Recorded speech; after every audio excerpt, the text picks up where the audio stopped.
বাংলাদেশ থেকে আরও কর্মী নিয়োগে আগ্রহী ইতালি। দেশটি থেকে নিরাপদ অভিবাসন নিশ্চিত করতে পদক্ষেপ গ্রহণ করবে বলে প্রধান উপদেষ্টা ডক্টর মোহাম্মদ ইউনূসকে জানিয়েছেন সফররত ইতালির স্বরাষ্ট্রমন্ত্রী মাতেও পিয়ান্তোদোসি। সোমবার বিকেলে রাষ্ট্রীয় অতিথি ভবন যমুনায় প্রধান উপদেষ্টার সঙ্গে সাক্ষাৎ করেন ইতালির মন্ত্রী। এ সময় পারস্পরিক আগ্রহের বিষয়, বিশেষ করে বাংলাদেশের নাগরিকদের নিরাপদ ও বৈধ অভিবাসন, মানব পাচার প্রতিরোধ এবং বাণিজ্য বিনিয়োগ সংক্রান্ত বিষয়ে আলোচনা হয়। মাতেও প্রধান উপদেষ্টাকে জানান, ইতালির প্রধানমন্ত্রী জর্জিয়া মেলোনি সেপ্টেম্বরের আগেই বাংলাদেশ সফরে আসতে পারেন। রোম ঢাকার সাথে দ্বিপাক্ষিক সহযোগিতা নবায়ন করতেও আগ্রহী।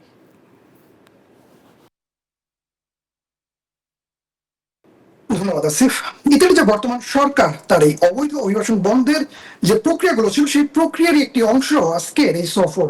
এই সফরে যাওয়ার আগে অর্থাৎ রোববার দিন বিকেলে কিন্তু তিনি এই বাংলাদেশে যাবার উদ্দেশ্যে ইতালির যে স্বরাষ্ট্রমন্ত্রী মাত্র পিয়ান্তোদোসি যাত্রা শুরু করেন এবং যাওয়ার আগে কিন্তু তিনি স্থানীয় সাংবাদিকদের বলে যান যে এই সফরে তিনি বাংলাদেশ থেকে অবৈধভাবে ইতালিতে আসা যে সিস্টেমগুলো আছে বা যে রুটগুলো আছে সেই রুটগুলো বন্ধ করতে তিনি সর্বোচ্চভাবে কাজ করে যাবেন এবং বাংলাদেশ থেকে যারা সেই দক্ষ শ্রমিকদের ইতালিতে প্রবেশের জন্য যে সব প্রক্রিয়াগুলো মানতে হবে বা যেসব নিয়ম নীতিগুলো তারা ইতালি সরকার চিন্তা ভাবনা করেছে তাদের সেগুলো নিয়ে বাংলাদেশের সাথে আলোচনা করবেন। আর যাবার আগে মাত্র পিয়ান্তোদোসি কিন্তু দুটি বিষয় ক্লিয়ার করে জানিয়ে গেছেন যে এই বাংলাদেশ থেকে লিবিয়ার যে ফ্লাইট গুলো আছে বা যেসব বাংলাদেশি নাগরিকেরা লিবিয়া পর্যন্ত যেভাবে আসে সেই রাস্তাটিকে কিভাবে বন্ধ করা যায় এবং ইতালিতে বর্তমানে যেসব বাংলাদেশি নাগরিকেরা অবৈধভাবে অবস্থান করছেন তাদের ফেরত পাঠানো বা ফিরিয়ে নেওয়ার বিষয়ে বাংলাদেশ সরকার কি চিন্তা ভাবনা করতেছেন এগুলো নিয়ে কিন্তু তিনি তার আলোচনা করার কথা রয়েছে।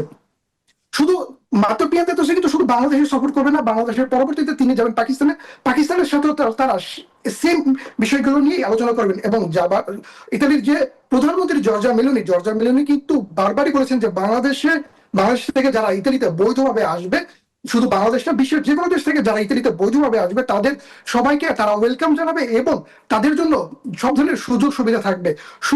তবে ইতালিতে আসার জন্য অবশ্যই প্রতিটি শ্রমিককে দক্ষ হতে হবে আর এই দক্ষ শ্রমিকগুলোকে কিভাবে তারা ইতালিতে আনবেন সেগুলো নিয়ে আলোচনা করবেন পিয়ান্তোদোসি এবং বাংলাদেশের যে স্বরাষ্ট্র উপদেষ্টা জাহাঙ্গীর আলম সাহেব তিনি। তো এই ছিল আমার সর্বশেষ আপডেট আসিফ।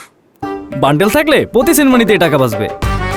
বিকাশ সেনমানি বান্ডেল কিনে জিতুন প্রতি লেনদেনে।